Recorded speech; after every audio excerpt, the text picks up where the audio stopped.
attempt to lobby Congress to introduce legislation that would outlaw racial preferences in higher education, but I'm afraid I'm rather skeptical. Okay, federal, we will let them take pass. How about California? Because the other day, my dear friend Alan Gore just reminded me about 12 years ago, Mr. Ron Connolly, who unfortunately could not make it today, he actually campaigned for Proposition 54, the so-called Racial Privacy Initiative.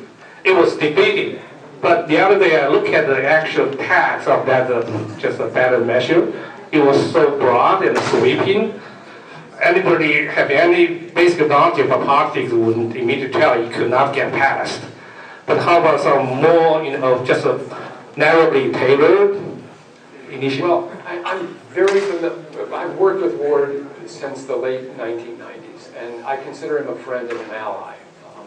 And I remember when the Racial Privacy Initiative was introduced, and he gathered enough signatures so that it went on the ballot. And I actually came to California to lobby that, for that in various media.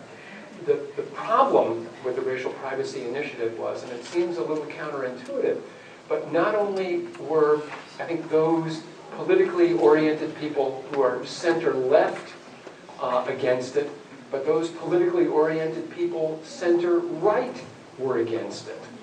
So it was kind of a sweeping thumbs down with the Racial Privacy Initiative, even though I thought it had great merit and would have dovetailed nicely right behind Prop 209. So I'm not sure that there's a political will anywhere in this country to eliminate kind of these racial boxes, as much as I would love to see that happen. All right, I think I'm going to just do a couple quick, introduction of the SVC 硅谷华人协会. So we're the grassroots organization that was born last year. There was a fight against SA5, and basically all the committee members of SVCA are working in the high tech industry. 我们自己都是在这硅谷高科技公司工作的工程师。去年在这个跟这个 SVCA 组织就是等于我们这个组织就是刚刚诞生。那么就是现在SVCA 呢是硅谷华人协会的基金会。 是我们刚成立一个 branch， 那么这个基金会主要这个重点是在这个 education 教育方面，那么就是说这个因为这个教育话题呢是整个这个华人社区是几乎是最关心的一个话题吧，我们希望就是说这个也是能得到这个大家的支持，可以给我们比如说这个希望大家donation 不管多少钱，我们在门口有 donation box。 So we really also want to support from you guys, so we can organize an event like this. So because it's it's take a lot of effort. So we're all doing this on a volunteer basis. So because we all have full-time jobs, we all have a family, we're busy with our lives. So because we're doing this, so we believe that there's something that we need to fight for or fight against, and for good cause, and hopefully that you guys can support us. And what we do is that because we have the emails for all the people that sign up for this event, what we can do is that we're going to distribute all this information on the email. And again, you can scan the code on the wall and join the WeChat group. So we're going to distribute information about the as an organization, Student for Fair Admission, as well as organizations like ourselves. So you can contribute in whatever fashion. All right.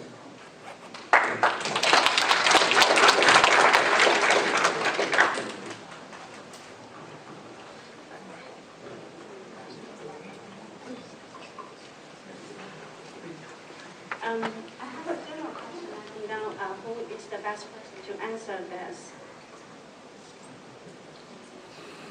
Yeah. So my kid is still young, and I just started paying attention to the college education topic. I think I've heard theories that it's easier for people from East Coast to get into prestigious colleges than the kids from West Coast, and it's and the best way to help the people, the parents from West Coast, is to separate the two. two groups, basically, East Coast and West Coast. Not sure whether that's a fact, or that's a perception, or that's something that's not true. I'm not sure what the answer is. We hope to learn more about it as we go through these cases. I can tell you that the schools will never, even if it was a good idea and it made sense and we all looked at the data and said this is a good way to proceed, the schools just won't do it. So I don't think it's unfortunately a viable path, but we're certainly going to learn about what areas get preferences and what students get preferences as we get more data, and we'll share what we can and encourage you to review the court filings when they're submitted. Wow, question. Probably David. Yeah. Right here. Go ahead. Go ahead. Yeah. Quick question to add. So you mentioned encourage us to go to Boston. Is the case date has been set? No, this would be probably at least a year from now, perhaps even longer. So when and if that day comes, that there'll be a hearing, I think we'll work with the leadership of this UCA and the other Asian groups throughout the country and get the word out to everyone that if you can come, please do. Or if you know of people living on the East Coast that could take a half a day and come to Boston, then please do. So we'll keep everyone informed now that we've made these terrific connections. Thank you. All right, is there one question? Hello. The question is for Ed or Will. So before this conference, I did some homework. So there is a theory about Harvard College admission. So it's called Harvard College admission. The process is not about rewarding good students.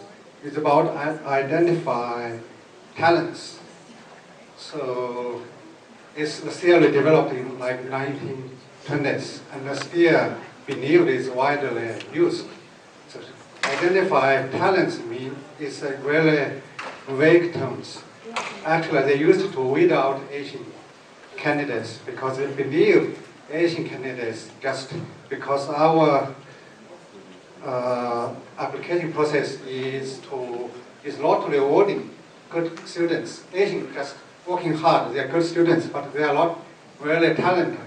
How do you respond to this theory? I think both Will and I can address that. And there's actually been some social studies conducted in this area. Rick Sander, who everyone has referenced here, is a professor of law at UCLA and also holds a doctorate in economics from, I believe, Northwestern. No, I'm sorry. Is he Harvard undergrad, and where did he get his PhD in economics? Harvard undergrad. Anyway, he's enormously bright. You'll have to take my word for this. And well regarded, within his field. He did an analysis of UCLA undergraduates because, as some of the members of the panel have referenced, he believes that UCLA is cheating in their admissions policies and actually continuing to use race. So he FOIA'd the applications, I don't know how many thousands of UCLA undergraduates, did an analysis of their extracurricular activities, their athletic activities, their volunteering, all of the creative things that often we think Harvard and others will say that is lacking in perhaps certain groups.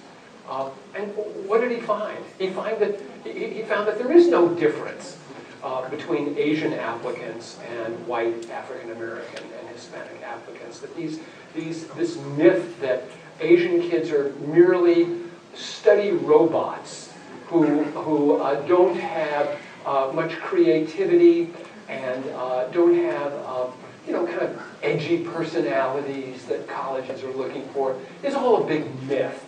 And I think as this lawsuit develops, we'll find the same thing in Harvard's application.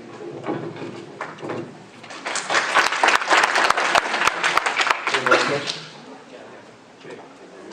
Gentleman behind. Good afternoon. My name is Charles Liu, and I'm the president of the UBC, United for a Better Community. And first of all, I'd like to say congratulations to SVCA for putting together such a great event. My specific questions are to Ed. So in 1920s, you said the Jewish student admission reached 27% as its peak. 27, that's right. So how did Harvard identify the Jewish applicants? Did they have a checkbox on their application? I kind of can't imagine that. Or was it simply by last name? I don't think, was there a... No boxes, last name and school. Yeah. School name. Last name and school? Yeah. Schools. And so, you know, if I'll use this example again, if your name is Claudia Zhao, there's a great likelihood that you're Asian. If you're applying to Harvard in 1922, and your name is Reuben Goldblatt, there is a very good chance that you're Jewish. So it's, I think, all by last name. So they actually took the pain to categorize the names by race throughout the entire time. And in the 20s by religion. So, and then you subsequently said 40 years after they started the holistic review process, the admissions for Jewish students went down to single digits, and it's been like that for 40 years. And do you know today, or in the last decade or so, what is the percentage of the Jewish students that were admitted to Well, Harvard? I think Ron Unz, who is a Californian, has done a rather lengthy study on it. I can't recall what his numbers were, but I think it was maybe a little north of 10%, is that right? Perhaps a little north of 10%. And that study may have certain procedural problems because Jews have to self-identify. I think he had to go to a number of secondary sources to determine, who is Jewish, who self-identifies as Jewish at Harvard. There may be a lot of, there may be 10 or 12% Jewish kids at Harvard, but how do you find that out if it's not actually designated on an application form? So basically, since the holistic review process was put in place, the Jewish admissions never went back to the 27%. No. Do you think that, I mean, maybe this is a little bit of a pointed question. Do you think that is like the motivation for you, who happens to be Jewish, to push for this this initiative to remove race as a consideration in college admission? That's an interesting question, and I have a fabulous answer for that, because you can find that in our complaint, and you can find it as one of the conclusions of Ron Unz's study, and that is the unique thing about this Harvard lawsuit is that there are 3 ethnic groups that benefit from the quotas on Asians at Harvard: African Americans, Hispanics, and whites. And Ron Unz concludes that because of the large percentage of whites at Harvard who are Jewish, that Jewish students at Harvard today are the beneficiaries of racial quotas. They aren't the victims, any longer. So we've kind of done a complete reversal in what has happened at Harvard. So the answer to your question is, look, Abigail Fisher was Methodist, and we fought awfully hard for her. The answer to your question is, I'm not involved in Harvard to see Jewish students' numbers go up, because in fact, if we accomplish what I think we're going to accomplish, Jewish numbers will go down, and that doesn't bother me.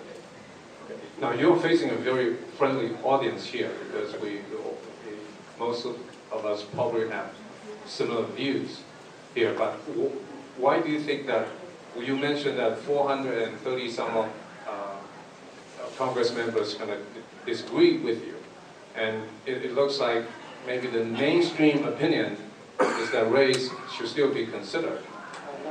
Let me answer this question. Just like last week, MTV released a survey, just last week, MTV released a survey, the people, the millennials who born after in the 21st century, 88% just support remove the racial consideration in the college admission.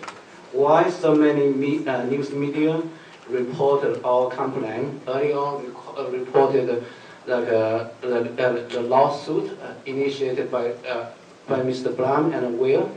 That is saying we're on the side of history.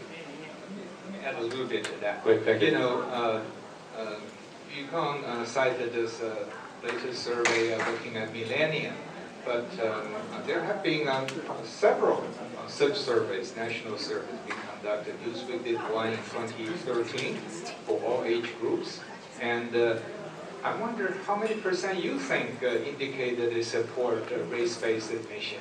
What would you be your guess?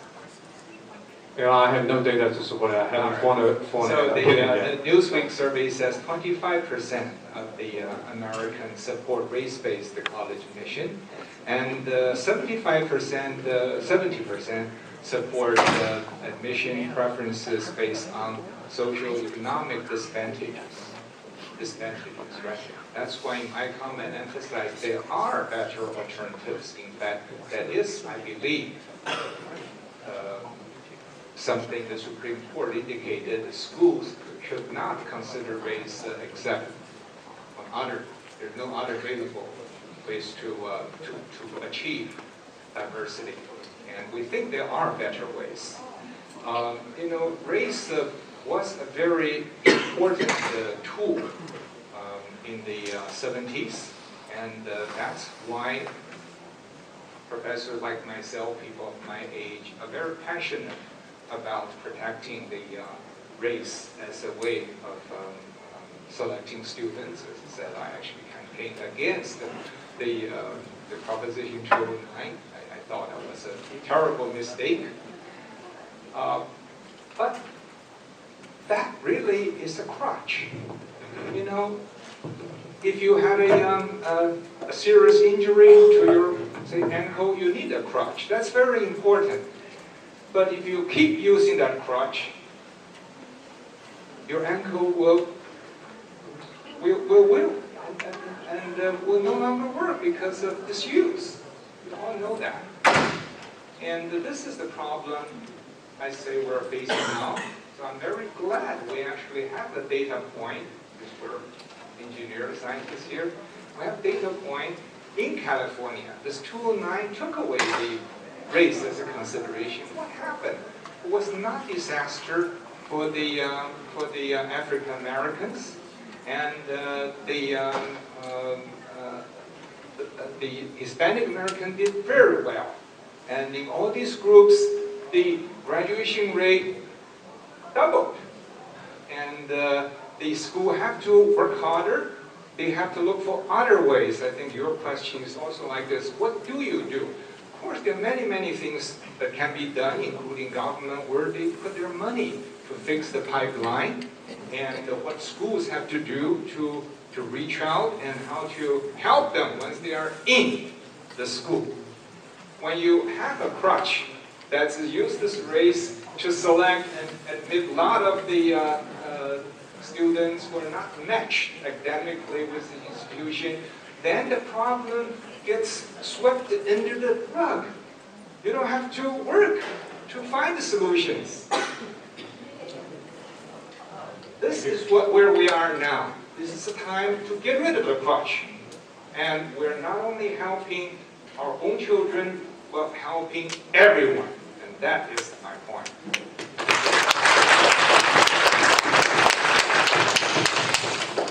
All right, I think we're close unless someone has one big question or. So yeah, one more last question. Yeah. Thank you. So I'm just going to make a quick comment. I think all these questions and the talk by the panelists. I think they are fantastic. So I just want to make a quick comment because to all the parents here, most of us are immigrants. I guess a good majority come from China, from a foreign country. So we come here, we don't just, we work hard. We don't expect our children to become second-class citizens in this country. And then the college admissions policy, it has been wrong for so many years. And we've seen like so many extreme cases. Like for example, in Palo Alto, in the high school where the competition becomes so intense that the Asian students they're competing against each other, not just for top Ivy League school. Those are just so hard to get into. But even for like a public school like Berkeley, becomes the competition is just so intense that some kids end up killing themselves. So I think this is ridiculous. This has been too wrong for too long, and we need to fight for ourselves. We need to fight for principle. These two gentlemen, Ed and Will, they come here and they initiated this movement. Ed has been Ed and Will, both of them, especially Will has been a very good attorney, and his law firm is very much top ranked in this country. And then a whole bunch of partners in his law firm worked as clerks for the United States Supreme Court, which is a very high qualification.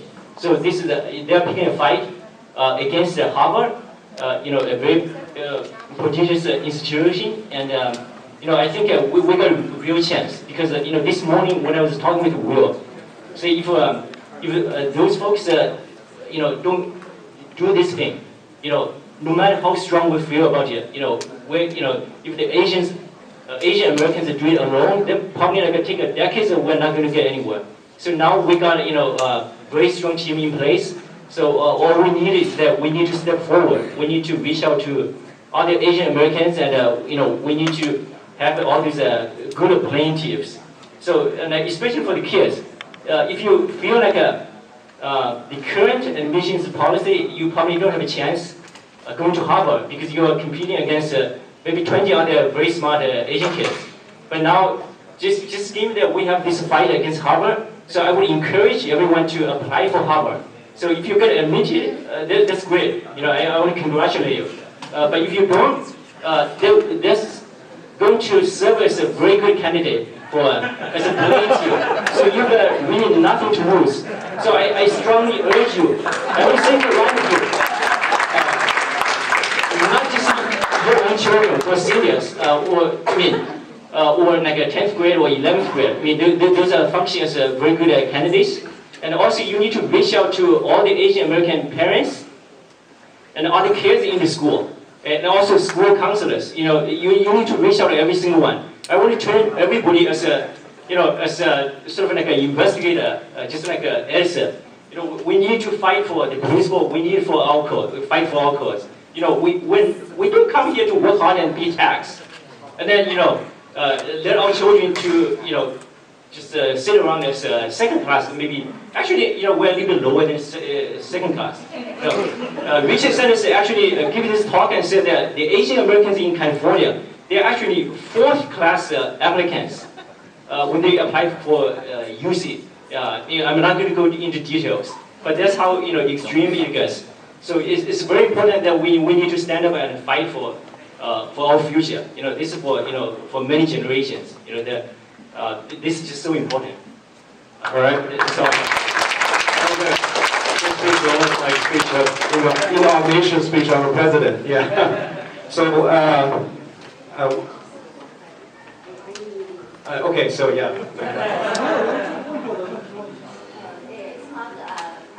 I just have 2 to 3 minutes. I just have comments.